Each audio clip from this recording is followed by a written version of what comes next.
एक समय की बात है। टीनू नाम की लड़की थी जो स्कूल में दिए गए कार्यों में बड़ी रुचि रखती थी।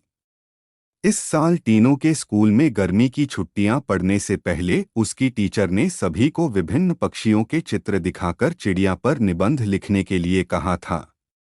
सभी बच्चों को स्कूल खुलते ही निबंध टीचर को दिखाना था। पक्षियों की रंग-बिरंगी किताब टीनू को बहुत पसंद थी। जब टीचर ने बताया कि उन पर निबंध लिखना है और सबसे अच्छा लिखने वाले को इनाम में वह किताब मिलेगी, तो टीनू खुश हो गई। टीचर ने सभी पक्षियों से जुड़ी कुछ कहानियां भी बच्चों को सुनाई। उसके बाद स्कूल की गर्मियों की छुट्टियां पड़ गई।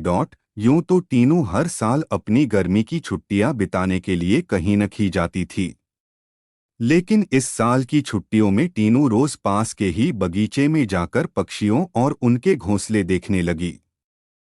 उस बगीचे में गोरैया, दर्जन, लवा जैसे बहुत से पक्षी आते थे। टीनू बगीचे में आने वाली हर चिड़िया को पहचानने की कोशिश करती और उन्हें गौर देखती रहती। टीनू देखती थी कि हर चिड़िया एक एक घास, पत्ती, पंख आदि को जोड़कर कैसे अपना घोंसला बना रही है। उसके मन में होता था कि चिड़िया को घोंसला बनाने के लिए कितनी मेहनत करनी पड़ती है। टीनू चाहती थी कि वो किसी तरह से उन पक्षियों की मदद करे। एक दिन टीनू ने देखा कि पास के बगीचे में बदमाश लड़कों ने लवा चिड़ियों का घोंसला तोड़ दिया है। टीनू को यह देखकर बहुत दुख हुआ। उसने सोचा कि क्यों न मैं इनके लिए खुद एक दो घोंसले बना दूं। शायद ये इसका इस्तेमाल कर लेंगी। टीनू को लगा कि वो कुछ ही देर में घोंसला बनाकर तैयार कर देगी। लेकिन टीनू पूरा दिन तिनकों और दूसरी चीजों से चिड़िया का घोंसला बुनती रही। बड़ी मुश्किल से जब घोंसला तैयार हुआ, तो घोंसले को पेड़ पर टिकाने के लिए कुछ मिला नहीं। टीनू की माँ यह सब देख रही थी। तभी टीनू ने माँ को बताया, देखिए न, मैंने चिड़िया के लिए एक घोंसला बनाया है, मगर यह उतना सुंदर नहीं है जितना चिड़िया बनाती हैं। मैंने सोचा था आसानी से एक सुंदर घोंसला बन जाएगा, लेकिन ऐसा हुआ नहीं। यह घोंसला अंदर से काफी कठोर बन गया है। क्या आप इसे मुलायम बना देंगी? किसी तरह से टीनू की माँ ने उस घोंसले को थोड़ा ठीक किया। उसके बाद टीनू ने उस घोंसले को धागे की मदद से पेड़ पर टिका दिया। अब बगीचे में बैठकर टीनू लवा पक्षी के आने का इंतजार करने लगी। वो पक्षी बगीचे में आए तो, लेकिन टीनू द्वारा बनाया गया घोंसला उन्होंने इस्तेमाल नहीं किया। टीनू के साथ उसकी माँ भी बगीचे में आई थी। उसने टीनू को उदास देखकर कहा, तुम परेशान मत होना, अभी चिड़िया घोंसले पर आ जाएगी। तभी एक लवा पक्षी ने आकर टीनू द्वारा बनाए गए घोंसले को तोड़ दिया। अब टीनू ने मुंह लटका लिया। तब उसे उसकी माँ ने समझाया कि तुम्हें दुखी नहीं होना चाहिए।